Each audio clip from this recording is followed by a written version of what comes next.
Good morning everyone. कैसे हैं आप सब? उम्मीद करती हूँ आप लोग अच्छे होंगे। जैसा कि मैंने आप लोगों से कहा था कि इंशाल्लाह मंडे से आपको रेगुलर बेसिस पे क्लासेस मिलने लगेंगी। तो आज हमारी ये पहली क्लास है उर्दू की, जिसमें हम आपका 2024 में जो आपका CUET का एग्ज़ाम हुआ है उर्दू का, उसको डिस्कस करेंगे। ठीक है, ये उसका PYQ है, जिससे हमें एक अंदाज़ा होगा कि हमारे क्वेश्चन का क्या पैटर्न रहने वाला है और उसी के बिहाफ पर हम अपनी सीरीज़ को चलाएंगे। ये आज आपका क्लास 1 है। जब तक कि आपका एग्ज़ाम डेट नहीं आ जाती है बिल्कुल फाइनल, तब तक की ये क्लासेस हमारी चलती रहेंगी। जैसी जैसी होंगी ये क्लासेस नंबर बढ़ते रहेंगे। ठीक है, इसी में हम लोग PYQ भी देखेंगे और साथ ही आपके जो टॉपिक्स हैं उनको भी पढ़ेंगे। तो देखिए, यहाँ आपको पहले एक इक़्तिबास दिया गया है, क्योंकि जैसा कि आपको पता है ना कि ये आपको ऑनलाइन होता है। तो ऑनलाइन में क्या होता है, ऐसे ना 2 हिस्सों में आपके कंप्यूटर को डिवाइड कर दिया जाता है। इधर आपको एक इक़्तिबास मिलता है लिखा हुआ, यानी पैराग्राफ, और यहाँ उसके क्वेश्चन होते हैं। ठीक है, और जो क्वेश्चन का ऑप्शन आपको सही लगता है उसको आपको क्या करना होता है, टिक करना होता है। अब जैसे यहाँ पहला लिखा है, हाली का नाम ख्वाजा अल्ताफ़ हुसैन और तखल्लुस हाली था।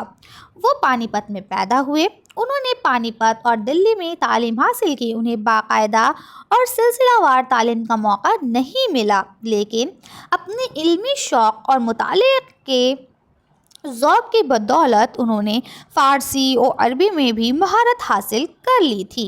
वो अपने ज़माने में राइज मजहबी और गैर मजहबी उलूम व फ़नून से पूरी तरह वाक़फ़ियत रखते थे।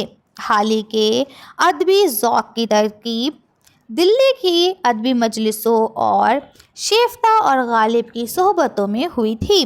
क्या मतलब है? देखिए, अब आप कहेंगे मैम आप तो ट्रेडिंग करते जा रही हैं। देखिए, यहाँ पे आपको बताया गया है ख्वाजा अल्ताफ़ हुसैन। हाली का नाम क्या था? असली नाम था ख्वाजा अल्ताफ़ हुसैन, और तखल्लुस वो हाली इस्तेमाल करते थे। पानीपत में पैदा हुए थे और पानीपत और दिल्ली में ही उन्होंने तालीम हासिल की थी। प्रॉपर वे में वो कभी स्कूल नहीं गए, कोई डिग्री हासिल नहीं की है, लेकिन उनको शौक़ था, जिसकी वजह से गालिब और शेफ्ता के उसमें उन्होंने तालीम धीरे धीरे हासिल करना शुरू कर दी।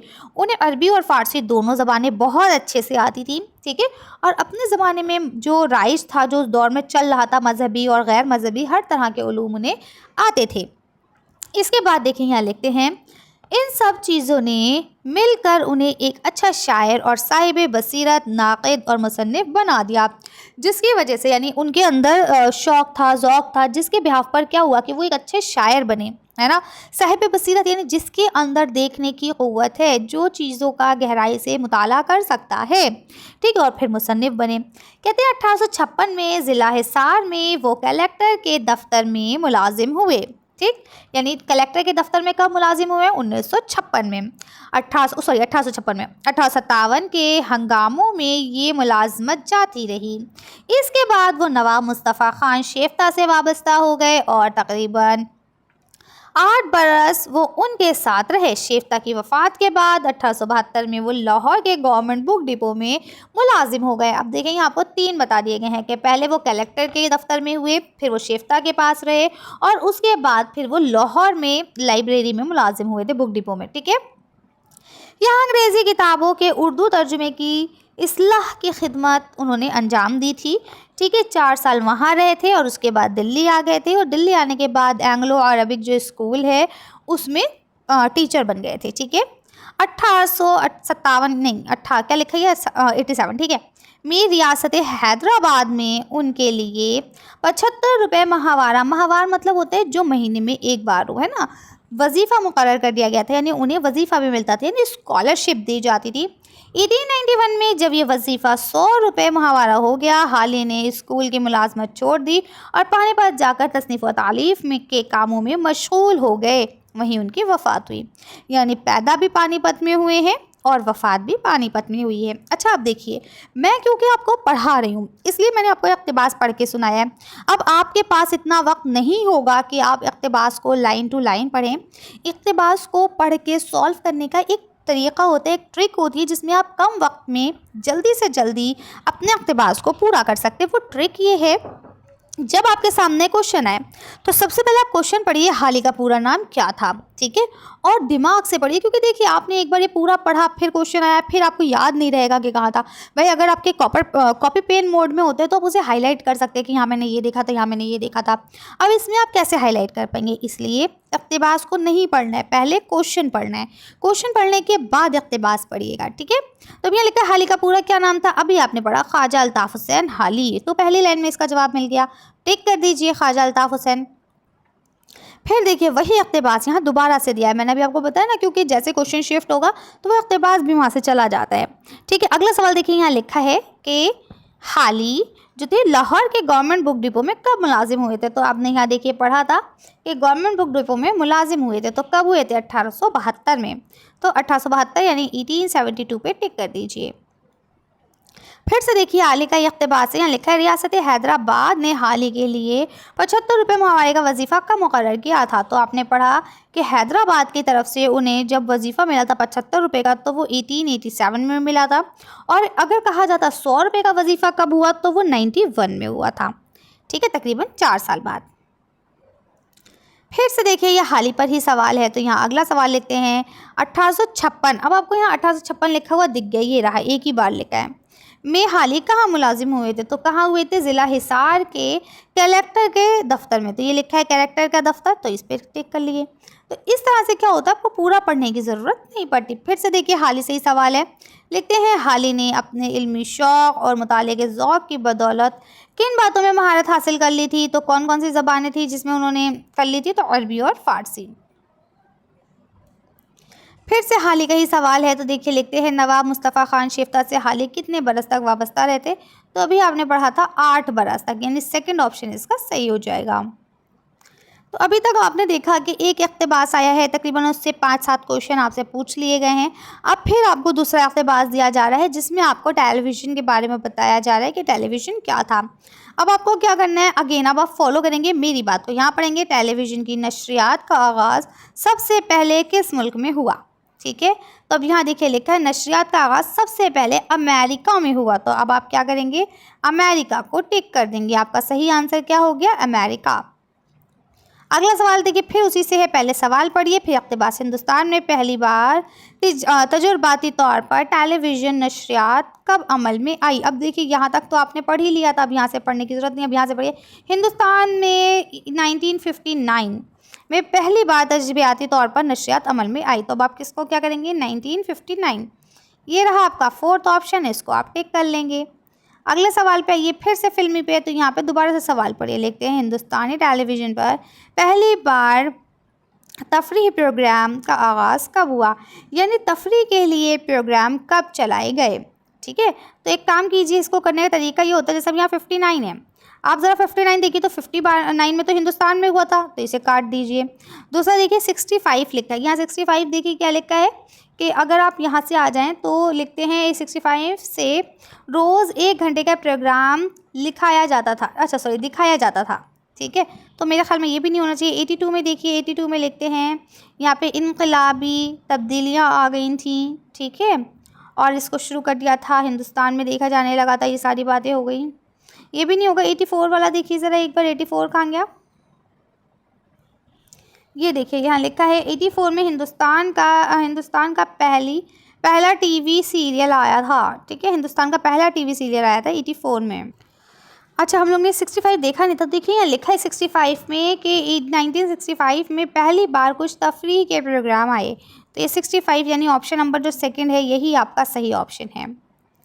अगले सवाल पे आ जाइए, फिर से टेलीविज़न पे है, तो दोबारा से आपको यही पढ़ना है। टेलीविज़न में हम यहाँ लिखा है ना, सैटेलाइट के ज़रिए कौमी नेटवर्क यानी नेशनल नेटवर्क कब कायम किए गए। तो देखिए नेशनल नेटवर्क तो यहीं लिखे दिख रहे हैं, तो कब दिख रहे हैं, 1982 में, इसे टिक कर लीजिए। आगे चलिए अगले सवाल की तरफ, फिर से टेलीविज़न से रिलेटेड है। यहाँ देखिए हिंदुस्तान का पहला टेलीविज़न सीरियल का क्या नाम था। तो ये देखिए लिखा है हम लोग, तो ये हम लोग पे कर लीजिए, ठीक है। तो इस तरह से अगर आप पूरा पढ़ने नहीं बैठेंगी तो आपका सवाल आसान हो जाएगा। यहाँ देखिए लिखते हैं स्कूल टीवी STV का आगाज़ कब हुआ।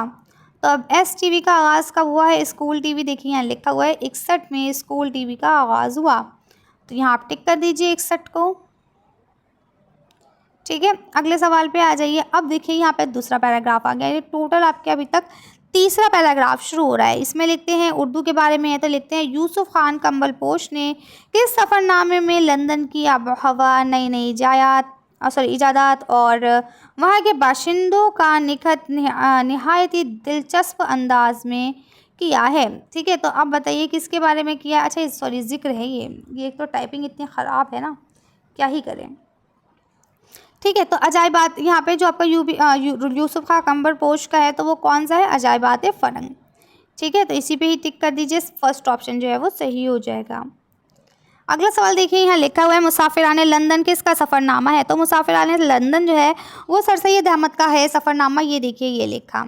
एक चीज़ और आप इसमें नोटिस कर सकते हैं कि जो 11th 12th और 9th 10th में उर्दू की किताबें चलती हैं, देखिए आपको पता है 9th 10th में भी और 11th 12th में भी उर्दू ए उर्दू बी का चक्कर रहता है ना। तो जब आप एंट्रेंस एग्ज़ाम देने जाते हैं तो हमेशा याद रखिए, आपने चाहे कोई भी बुक पढ़ी है, आपको पहली बात तो ये है दोनों बुकों को पढ़ के जाना है। यानी उर्दू ए 9th से लेके, इसमें आपको 9th से लेके 12th क्लास तक की उर्दू की बुक पढ़नी है, चाहे वो उर्दू ए हो या फिर उर्दू बी।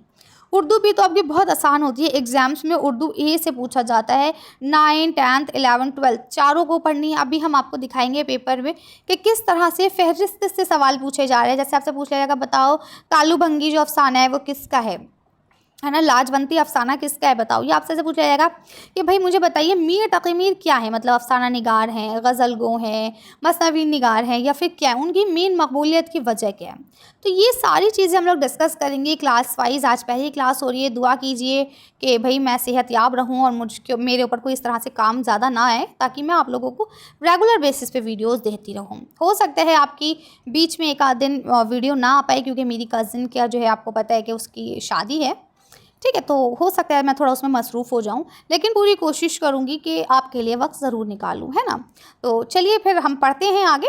ठीक है, तो आप लोग इसको समझिएगा। अब यहाँ देखिए ये चीज़ जो है ना, अगर आपने पढ़ा होगा 10th क्लास में, अगर आपने उर्दू ए ले रखी है तो ये क्वेश्चन पूछा गया मुसाफिराने लंदन किसका है, तो ये सर सैयद अहमद ख़ान का, ये यहाँ लिखा हुआ भी है। ठीक है, फिर से देखिए उर्दू के बारे में ही है। यहाँ लिखा है झील में से कौन सर सैयद के मारूफ मुअस्सिर हैं। मारूफ मुअस्सिर होता है कि उन्हीं के दौर में, मुअस्सिर हम असर जो उन्हीं के असर में थे। तो इसमें सही आंसर हो जाएगा आपका शिबली नुमानी होना चाहिए वैसे तो, है ना। मुअस्सिर जो हैं वो उनके शिबली नुमानी हैं। ठीक है, आप देख सकते हैं। वैसे यहाँ देखिए लिखा सर सैयद के मारूफ मुअस्सिरीन में मोहम्मद हसन आज़ाद का सफ़रनामा भी है और मौलाना शिबली का भी है। ठीक है, मोहम्मद हसन आज़ाद का यहाँ जिक्र नहीं है, इसलिए शिबली को यहाँ पे हम सही करेंगे। अगला सवाल देखिए यहाँ लिखा हुआ है, झील में से कौन सा सफ़रनामा काजी अब्दुल गफ़्फ़ार का है। तो काजी अब्दुल गफ़्फ़ार का सफ़रनामा कौन सा है, तो देखिए यहाँ लिखा हुआ है कि काजी अब्दुल गफ़्फ़ार का सफ़रनामा नक्श फ़रंग बहुत मकबूल है। तो कौन सा हो गया, नक्श फ़रंग। अगले सवाल पे आ जाइए। देखिए यहाँ लिखा हुआ है कि झील में से किसने मज़ाहिया सफ़रनामे लिखे। तो ये तो इब्ने इंशा ने किया था वैसे तो मज़ाहिया सफ़रनामे, लेकिन चलिए हम देख लेते हैं एक बार। यहाँ पे आ जाइए, अहमद अब्बास हैं, इसके अलावा यहाँ पे उर्दू के दिलचस्प सफ़रनामे हैं। अच्छा एक सेकंड रुकिए, ऊपर से पढ़ लेते हैं।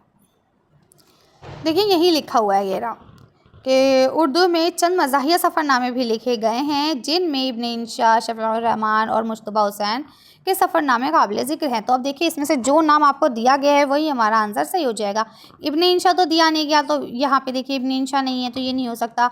शफ़ीउर रहमान, तो शफ़ीउर रहमान यहाँ पे दिए गए हैं, तो यही हमारा आंसर सही हो जाएगा, क्योंकि मुज्तबा हुसैन भी नहीं दिए गए हैं। ठीक है, ऐसे ही फिर से अगले सवाल पे आ जाइए। लिखा है 30 मार्च 1837 में कलकत्ता से पानी के जहाज़ के ज़रिए इंग्लिस्तान का सफ़र किसने किया था। तो किसने किया था इंग्लिस्तान का सफ़र, वो भी पानी के जहाज़ से। तो देखिए यहाँ लिखा हुआ है, ये रहा, यूसुफ खान ने किया था। तो कौन होगा, यूसुफ खान कंबलपोश। ठीक है, अब देखिए अब यहाँ पे आपका चौथा पैराग्राफ शुरू हो गया है। ये आपका कालू भंगी कह रही हूँ, ये आपका भोला अफसाना है राजेंद्र सिंह बेदी का, गालिबन उससे लिया गया है। ठीक है, और ऐसा इसलिए हुआ था कि भाई उससे कहा गया था कि दिन में कहानी सुनोगे तो तुम्हारे मामू घूम जाएंगी, ये सारी बातें। तो देखिए यहाँ लिखा हुआ है, कल्लू लल्लू से कितने साल बड़ा है। अच्छा नहीं, ये वो वाला नहीं है, वो दूसरा है। ये कल्लू लल्लू वाला है शायद, नहीं नाम याद नहीं आ रहा मुझे, चलिए कोई बात नहीं। तो यहाँ इस पैराग्राफ को आप पढ़िए, कल्लू लल्लू से कितना बड़ा था। इसके जवाब, अब ये वाले पैराग्राफ के सारे जवाब आप लोग मुझे कमेंट में देंगे, ठीक है, क्योंकि अगर मैं ये पढ़ाने बैठ गई तो बहुत वक्त ज़ाया हो जाएगा। ये देखिए यहाँ सारे आपको दिए गए, ये 4-5 बच्चे थे, ठीक है, और इनके माँ बाप मर चुके थे। ये 10th क्लास की या 9th क्लास की स्टोरी है, अगर आप पढ़ते हैं उर्दू ए, ठीक है।